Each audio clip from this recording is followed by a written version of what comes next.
Hello and welcome to my video series on human resource management. I am Professor Dr. Fahmeena Khalid, and today in my video we are going to delve on the topic of training and development. Earlier in my videos, I have taken you to human resource management and its introduction by telling you about its features, importance, and the functions of human resource management and how it is aligned to the strategic goals of the organization. Later, we have also discussed about human resource planning, job analysis, and recruitment and selection process at an organization. All these functions part an integral part for any organization, and it is very important for management students to learn about all the aspects of human resource management so that they can write well in their exams pertaining to PGDM, MBA, BBA, whether that is related to any whether it is related to any university or it is related to any college. So all these things have to be taken into consideration. So in my today's video, I am going to take you to the topic of training and development, which is very important topic in today's competitive world where the organizations are having a war for talent. And talented employees are leaving organizations for better prospects and better career development. And the organizations need to realize the fact that it is important that they meet the expectations of the employees and keep them motivated through proper training and development processes. The existing employees in the organization needs to undergo a robust training program about the latest technology or latest skill sets required by the candidates or by the employees in the organization so that they can beat the competition and they can evolve as successful employees in the organization and meet the long-term objectives of the organization.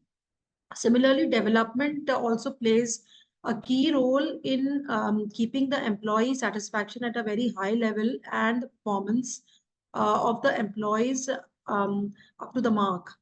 So training and development forms a very important part as a part of human resource development. And it is a part of human resource department also to be taken care of by, and organizations have understood over the past few years that investing in training and development will yield better employees, satisfied employees, improve productivity, higher levels of efficiency, and higher level of productivity for the organization itself, and helps in meeting the strategic objectives and goals of the organizations, whether they are long-term goals or short-term goals.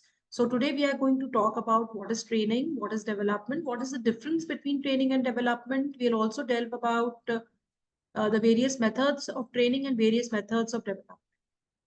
So we begin with the definition of training. So what is training? Training is a planned program which is designed to improve the performance or efficiency of the employees, and it brings about measurable changes which can be measured, changes in the performance of the employees, the efficiency level of the employees, the performance, efficiency, and also productivity of the employees. And there are changes in knowledge, skills, attitude, and social behavior of the employees, which can be measured after the training program and before the training program and can be compared for better results. What are the features of training and how training can meet its objectives if it is having robust features?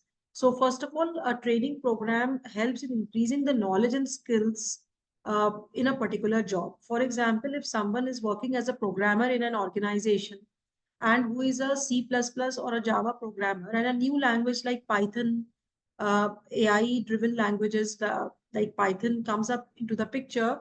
So the training should be provided in the latest technological development or latest programming language, which is desirable for taking up the new projects from the clients and meeting the objectives of the organization. Also, training focuses not only on the entire team or the department, but it also focuses on the individual development of the worker or the employee. So individually, each employee who undergoes a training program shows some changes, and his or her skill sets is upgraded. So it also focuses and concentrates on individual employees and individual job, giving importance to short-term performance. So immediate results can be achieved in case a training session is provided. For example, a training session is provided to the sales team of an organization on negotiation skills. So it will help them improve their negotiation skills, and after the training program, there will be improvement in sales targets meeting by the personnel or by the employees. So these are some of the features of training. Why training is required by the organization? What is the need for training? So training basically helps the new employees who are freshers and who are right from the colleges. They have joined the organization to perform their task more effectively and more efficiently. So they are trained into the processes, the steps which are required to perform a certain task or a job. For example, trainings can also be given on Excel to the candidates who have recently joined, so that they can make sales reports. They can have a visual presentation they can give. They can also be trained on uh, Power BI and Tableau, which are data visualization tools, which is very important even for marketing and production related jobs and workers. So it is not only important for the new hires for the organization, but it is also important for the existing employees, because they have to move up the ladder. They need to have a promotion in the organization, and by upskilling, by upgrading themselves, by taking up training programs in the latest technology, in the latest skills which are required by the organization, they can move up and be promoted in higher levels of jobs. It helps the existing employees to also be in touch with the latest developments in technological advancements or in skills advancements. It helps the employees to cope with the ever-changing business environment, because organizations are built in a VUCA world where every day there are some changes in the economic scenario, political scenario, and geopolitical instability is seen these days all over the world, all over the globe, that can impact the businesses on a longer run. So in that case, the new changes brings in new expectations from the employees, and new expectations means that they have to change their skill sets, their way of working, and these changes can only be implemented through an effective training program. It also makes the employees more versatile, mobile, flexible, and useful to the organization in the long run. And it also helps in bridging the gap what the employee brings into the organization and what the job demands, or what the organization have expectations from the employees. So this gap can also be filled in by the training program. For example, if we hire a salesperson fresh off the campus, but this person doesn't have any basics of IT skills or Excel skills, so this gap can be filled by giving him or her training in Excel and other software related to the sales work. Next, let us understand what is development, because a lot of times people confuse between training and development and they use it as synonyms. However, both are very different, and training is provided to a different set of employees, and development is provided to a different set of employees altogether. And the objectives of both training and development are different. So what is development? Development is learning that goes beyond today's job. So in training, we were training our personnels in the short-term courses, which were the immediate requirement of the organizations, while development is to develop the workforce in a manner that they are useful 10 years down the line, 5 years down the line. For example, succession planning and development for succession planning of desirable candidates. So it prepares the employees to keep pace with the organization, its changes, and the employees also grow along with the organization. So what is the difference between training and development? This is a very important topic, and several times in examinations also this topic is being asked from the students. So training is meant for operatives and development is meant for managers. So that is the basic difference. At the managerial positions, where it is expected from the employees to have the soft skills and IT skills available to them, it is important to train the new recruits and the operatives who are carrying out day-to-day jobs into these skills. Training tries to improve a specific skill related to a job. For example, as I said, a person who is an IT professional and he is working on C++ right now, maybe training can help him take up a new programming language. Whereas development aims at improving the total personality of an individual, wherein, so for example, like for succession planning, a person can be trained for leadership, for team building, and for soft skills, so that that person, if takes up a leadership role, will be good in all these skills. So training is a one-shot deal. It has a proper time duration. It is conducted for a particular period of time, and it is usually conducted for a short duration of time. Whereas development is an ongoing, continuous process. So employees are being developed in their skills, in their uh, organizational goals, and they are being developed for all that they bring to the organization. So the scope of training is on individual employees, whereas the scope of development is on the entire workforce of the organization. So the organizations want that their entire workforce should grow, develop, and find better job prospects within the organization and complete the targets and the projects as desirable, which are in demand by the customers, so that we can meet, the organizations can meet the long-term objectives. So these were the differences in training and development. Next is the areas and types of training. So there are various areas in which improvement is required. And obviously, we all learn, even at this point of time, with 20 years of work experience, I keep learning and I keep upgrading myself. And so do I tell my students. So the various areas of training are like knowledge. So here the trainee learns about a set of rules and regulations about the job, how the job should be performed, what are the steps of performing a job, the staff and the product and services offered by the organization. So he or she gathers knowledge about the product, its features, how it should be sold to the customers, about the customers' preferences, about the organization, and how the organization is dealing with tough customers. So he or she is gaining knowledge. This is the area where the training can be provided. Also, training can be provided in technical skills. So the employee is taught a specific skills like operating a machine, handling a computer, or a programming language. It can be, as I said, Python is a new norm these days, AI and ML, predictive models, and then visualization tools like Power BI and Tableau, which can be taught, which are technical skills and can be taught to several departments, whether it is marketing or IT or production or HR. Then social skills are also very, very important in the organization, especially interpersonal skills, how to deal with colleagues or managers or subordinates, so that the employees have the right attitude at the workplace. So these skills can also be imparted to the employees through an effective training program. Then various techniques. This involves the application of knowledge and skills to various on-the-job situations. So various techniques like how to perform a job.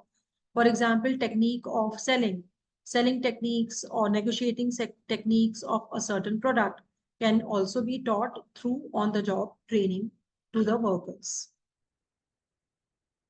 Now, these were the areas of training. Now let us go ahead with types of training. There are several types of trainings like skills training, as I already told you about the skills training. It can be soft skills training like negotiating skills, communication skills, personal, interpersonal skills, speaking skills, listening, problem solving skills, etc. And it can also be about hard skills like technical skills training like Python, Power BI, AI, ML, etc. Refresher training is, a short-term course that would help employees learn about the latest developments in the respective fields, which is provided from time to time about the product, about the latest developments in technological scenario, etc. Cross-functional training helps employees to understand the entire department, and it helps to get a feel about the entire organization. So employees are trained in various departments or in interdepartment also in various job aspects through job rotation, and it helps employees perform better in the assigned job because then they would know everything right from the lower level to the top level how a job is performed. So even employees, the department, interdepartmental training can be given to the employees, like an employee working for the HR department can also work for marketing to understand and have a product knowledge, can also work for production department to understand how a product is developed and delivered to the customers and to understand the supply chain. So that is how cross-functional training is very, very important in several aspects and for several companies and for several employees. Team training is required for team building, and it is very important because nobody works individually. Everyone has to work in the team, and team brings in synergy and different, technical skills and other soft skills. Every person will become brings in to the team or to the project.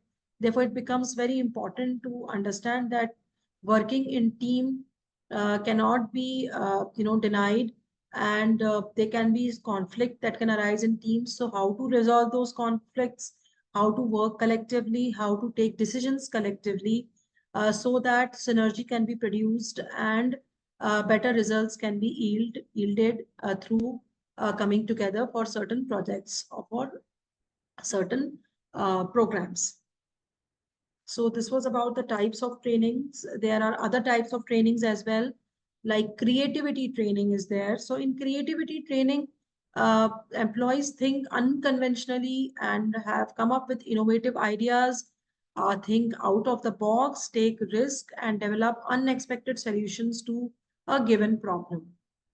Especially in advertising field, it is required where you have to think out of the box, or even in sales and marketing, creativity training is required. And also in movie making, in VFX, also, and creative content creation, also creativity training is required for the personnels.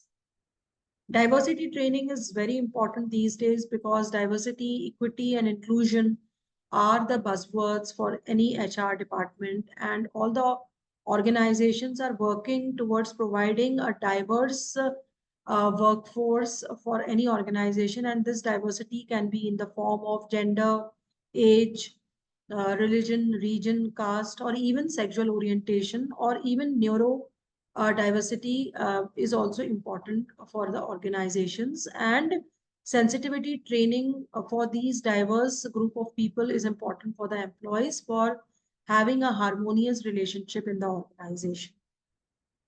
Also, literacy training is important for those employees like factory workers who have not undertaken education or not undertaken matriculation.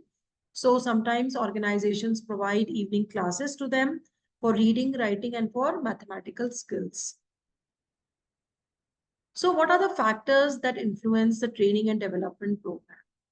So first of all, management should understand that training and development is an integral part of any organization's success.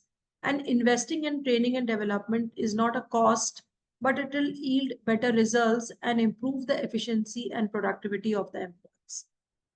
Also, commitment from specialists and generalists about training programs is also important. so that they can perform or they can deliver the best training programs which will yield good results.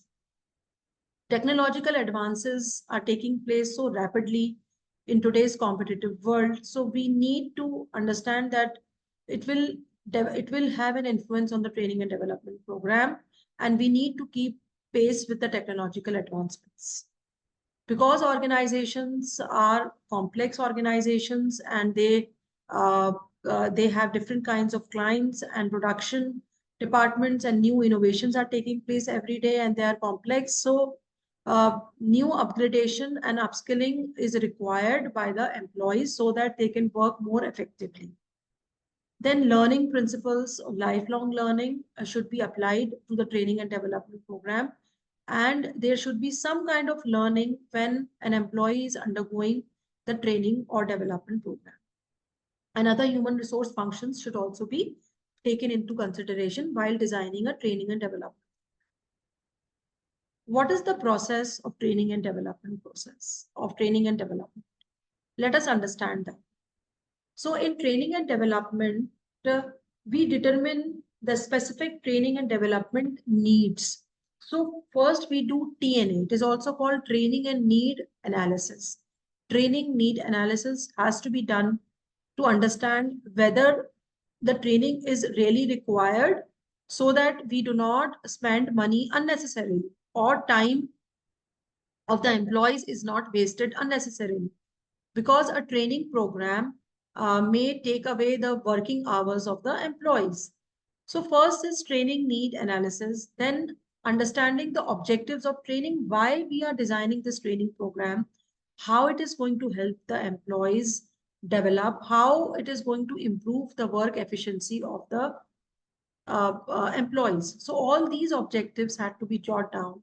Once we have specified the training needs and the objectives of the training, we will select the best training method which is most suited to our employees. There are several training and development methods which I'm going to tell you briefly after this slide. Once we have decided for training and development method, we will implement the training and development program, followed by evaluating the training and development program to look for improved efficiencies and productivity amongst the employees. So as I said, training need assessment forms the first part or first step for any training program, training and development process or program.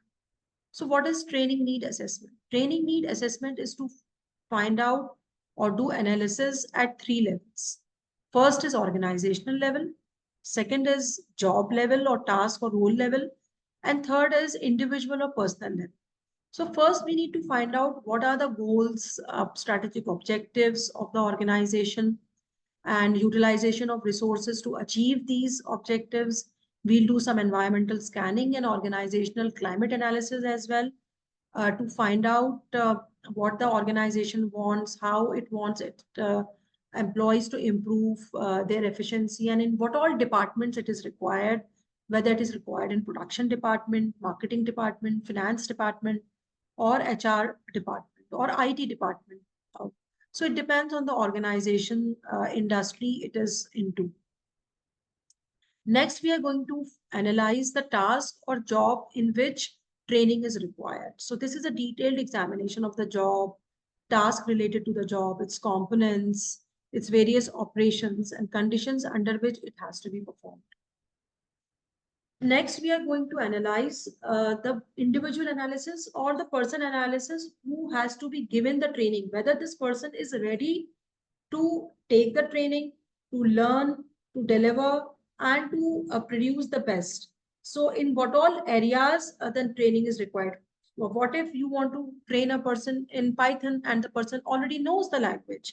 So then it is not required. So we need to understand that the person who is to be trained is also ready for the training and does not have those skills in which you are going to train him or her.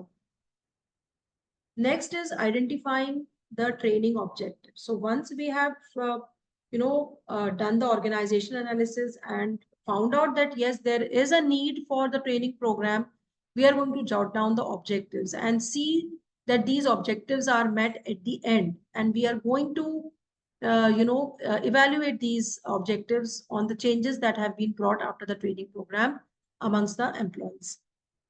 So there can be different kinds of objectives. They can be innovative, for example, to train the personnel in problem solving skills, team building sessions, or it can be, how to handle complaints, conflict resolution, etc. Also, there can be regular training programs like orientation or induction program for the newly joined personnels. Then recurring training of interviewers, how to conduct interviews, then refresher course maybe on safety procedures, and there can also be training program on POSH, that is prevention of sexual harassment at workplace, which has become a very, very important these days, and it forms the basics and important training. And also I talked about diversity training, which is also very important. And sensitivity training is important these days, and which are regular training programs for the employees. Once we know the objectives of the training program, we'll select the training method which is most suited to deliver this training program. For example, for a program like which is designed for POSH or prevention of sexual harassment, a classroom training method will really help out. Or maybe, for POSH, an online training program can also be conducted. So training methods are formal training methods include on-the-job training, covering job instruction training, coaching, mentoring, job rotation, apprenticeship, committee assignments, etc. And off-the-job training are which are not during the job, but they are outside the job. They can be simulation exercises, lectures, conferences, and programmed instructions. So first, let us focus on the job training methods. So first we'll take up on-the-job training methods, job instruction training. And this is a training directly received on the job. So the incumbent or the trainee is receiving the instructions or the training program while doing the job. So here the trainee receives an overview of the job from the manager or from the trainer, and the trainer actually demonstrates how a task has to be carried out, especially in production department where there are a lot of machinery to handle. The trainer actually performs on the machinery and then tells the trainee how he or she should be performing. Also for pilot training and for training related to army training, job instruction training is very important. Next is coaching. Coaching is provided usually by the manager, and here the supervisor or the manager explains things and answers questions, throws light on why things are done in certain way, and the trainee is allowed to copy the trainer and conduct decision making meetings, allows trainees to make mistakes, and coaching thus requires a lot of teaching skills where the manager is teaching the trainee about various practices and various rules and regulations associated with the job work. For example, coaching can be provided to a sales team newly joined person. So the marketing manager can actually take the newly joined sales manager to the client's office to sell a product or a service.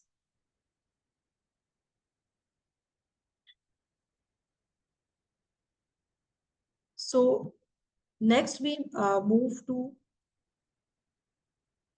other method of training, that is apprenticeship training. So in apprenticeship training is a method of training specially designed for semi-skilled apprenticeship or training programs or semi-skilled skills, for example crafts, trades, technical areas, in which is one of the oldest and the most commonly used methods, especially when proficiency in a job is a result of relatively long period of training. So apprenticeship is provided when there is a long period of training is required for the candidate, and therefore when one performs so many hours of training, then only that person becomes professional in the job role. Another is committee assignments. In this method, trainees are asked to solve organizational problems. So a committee is made where the trainees have to work together and offer solutions to existing problems. Assigning talented employees to important committees can give these employees a broad experience. Next, we talk about off-the-job training program. Also, there are other kinds of on-the-job training methods, which is mentoring and job rotation. Mentoring is just like coaching. In coaching, actually, the manager performs the job and then the trainee follows the manager. While in mentoring, mentoring can not necessarily be with the immediate manager, but it can be from anyone in the organization. A person who is experienced in the field can teach knowledge and experience about his or her domain to the trainee. The mentor nurtures and supports and guides young people by giving them proper feedback, by giving them information, and by encouraging them uh, whenever it is required. Another form of on-the-job training method is job rotation. So job rotation I have discussed earlier also.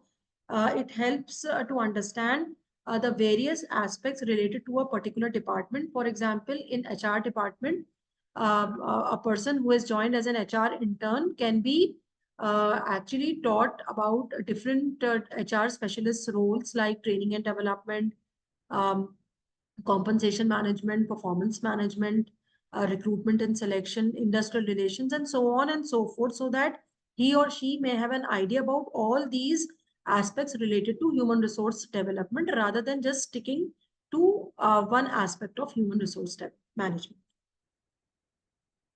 Then apprenticeship training and committee assignments I have already discussed with you. Next, we are going to do off-the-job training. In off-the-job training is not done while doing the job, but it is taken care of outside the job premises or outside the office of the workplace of the employees. So first is vestibule training. It occurs off the job on equipments or methods that are highly similar to those of job. It can also be called simulation training. For example, it can be conducted for pilot training where in real aeroplane is not being given to the pilot to operate, but a simulation is maintained where the training is provided to the pilot how to operate the aeroplane.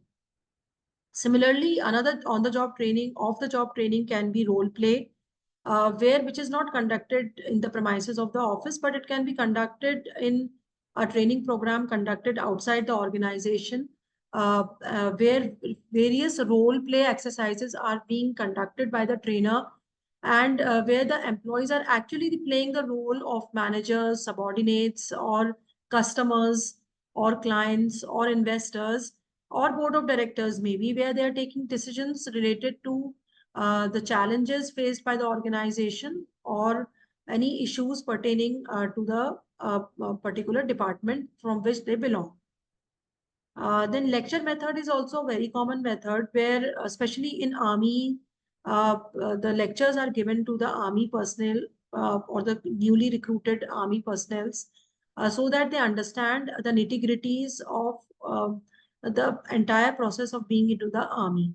Here, the instructor organizes the study material on a specific topic and offers it to the group of trainees in the form of talk. So lectures are given in a room where the questions can be asked by the trainees to the lecturer, and it can be given by using tools like PowerPoint presentations or OHP also.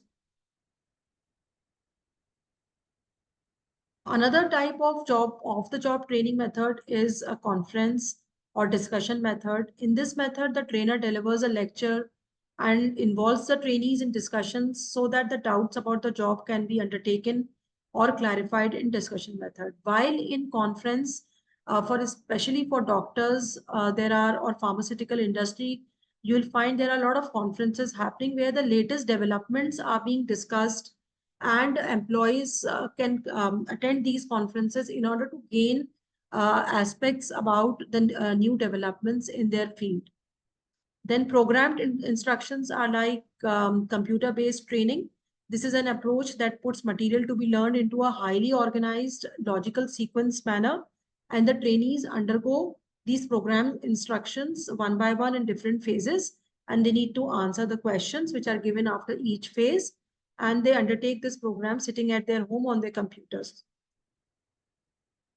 Virtual organization and e-learning is also handy these days, and post COVID we have seen, and during COVID, that a lot of e-learning platforms have come into picture, which has shown immense potential in training through e-learning exercises. It is a temporary network of companies that come together quickly to exploit fast changing opportunities. So different companies can hold a single e-learning platform and can outsource their e-learning to other organizations. And e-learning can be done for POSH training, diversity training, sensitivity training, or it can also be done for product features training also. Here, a virtual classroom is made, and the learners learn remotely using their computers or laptops through audio-visual discussions or PPTs. Then we also have off-the-job training, behaviorally experienced training. It is also called BARS, or behaviorally anchored rating scale. It focuses on emotional and behavioral learning of the candidates. Employees can learn about behaviors like emotional intelligence and empathy and interpersonal skills through role plays, through business games, case studies, group discussions, or some short assignments can also be given. Sensitivity training or lab training is an example of emotional learning. So this was all about training program. Now I want to take you to the management development, long-term focus on management development program. Management development programs are designed specifically for middle level managers so that they can take up the roles of higher level management. And this is also devised for better succession planning. So for what we have to do is assess the company's strategic goals or needs or objectives.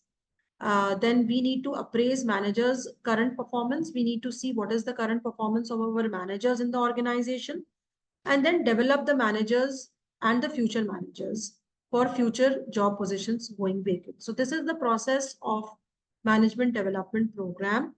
This is different from training. In training, the process we have already discussed. We need to understand the training need assessment we need to do, and it is a short-term program. Training is always a short term for a specific skill or for a specific program, while development is an ongoing process. And here we need to understand the organizational objectives and the manager's perspective before we start developing the managers for future. So what are the steps in succession planning? For succession planning, we need to anticipate management needs. We need to understand what are the goals and needs of the management, and what all areas will be going vacant if someone retires from the position of leadership. Then review the firm's management skill inventory. We need to find out the database of our personnel and check who all can fit in these vacancies for which we need to do the succession planning for these leadership roles. Then we need to create replacement chart. In my previous video on human resource planning and on job analysis, I have shown what replacement charts are. You can go and watch my video on human resource planning, and you'll know what replacement charts are, who is going to replace whom in succession planning, and then we will begin the management development program. So what are the various management development techniques? There are several techniques through which we can actually develop the managers. For example, job rotation. For the leadership position, it is important for the leader to understand about all the jobs and all the departments. So if we find someone, in the organization, we can identify a category workers of the organization and provide them with job rotation in different departments so that they can understand and have a feel how that department works. Coaching and understudy. So coaching can be provided by the existing top leaders or the top echelons of the organization, who can coach, guide, and mentor the existing middle level managers who are prospective candidates for being future leaders.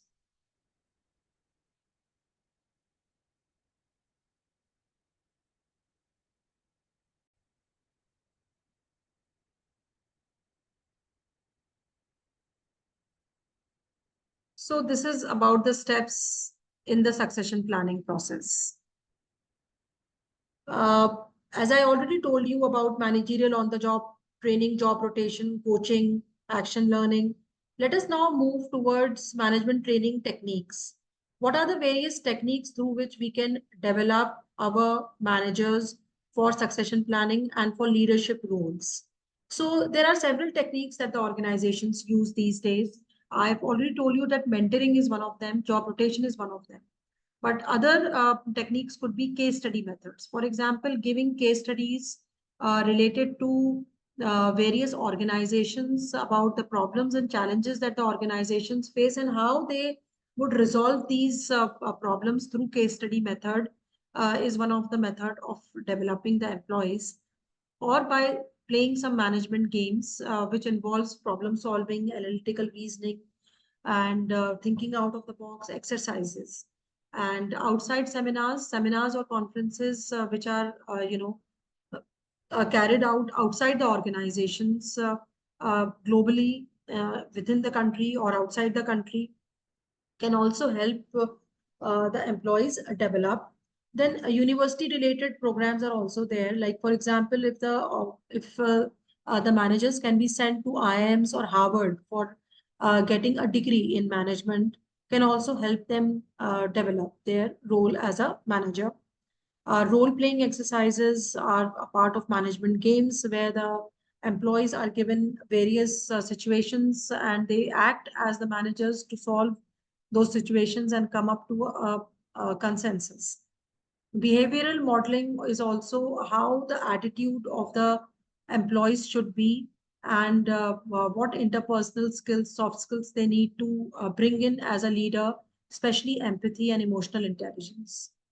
Then there are certain corporate universities, as I mentioned, Harvard is there, Kellogg's School of Business is there, IIMs is there in India, which provide management development programs for the employees of the organization.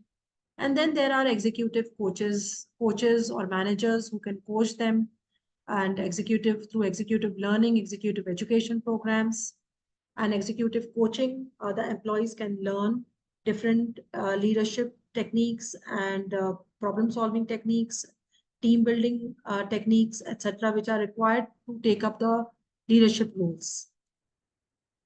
Behavior modeling is also one of the very important aspect of employee development, where the effective behavior of the employees is taken into considerations, and behavior modeling techniques can be taught to the employees through role plays, through case studies, through social reinforcements and feedback, and encourage transfer of training to job.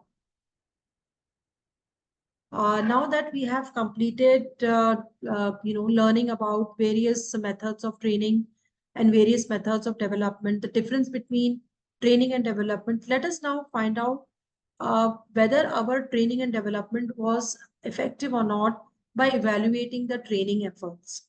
So how do we do it? We can design the evaluation study, like we can go with time series design, where we can measure the performance of the employees before the training program and after the training program. Or we can do some controlled experimentation where we can check with our employees who have undergone the training program. We can see their performance and we can see the performance of those who did not go for the training programs. And then we can compare the performances to see whether the training program have been successfully implemented or not. So choosing which training effects to measure, we can also check whether the training program was successful by taking into consideration the reaction of the trainees to the program. What do they react? By collecting the feedback. We can collect the feedback through Google form also, whether they like the training, whether they like the trainer, whether they like the mode of communication in the training, whether the training was effective for them. Okay, so this is how we are going to do. Next, we are going to understand why choosing which training effects to measure.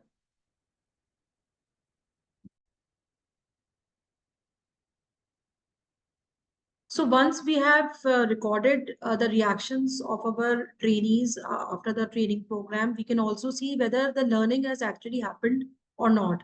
So we can actually take up some tests after, like quizzes can be taken up into consideration after the training program is over, and we can check whether the trainee has learned or not. Then also we need to see that there has been some behavioral changes in the job. So before the training happened and after the training happened, there has been some attitudinal change or the behavior change that has happened in the employee or the trainee. Results achieved as a result of the training. So performance have been improved or not, whether the sales targets have been improved or not, whether the results have been achieved or not, this has to be checked after the training program to check the effectiveness of the training. So once we have done, so this is a time series design that I wanted to show to all of you. Here you can see that before training and after training, we have seen the performance or the quality of items of the employees, and we can see that there has been an improvement over the weeks before the training and after the training. So we can say that our training program was really effective. This is also a sample for training evaluation form, and the candidates can be given this form to evaluate the training program and give their feedback about the training program.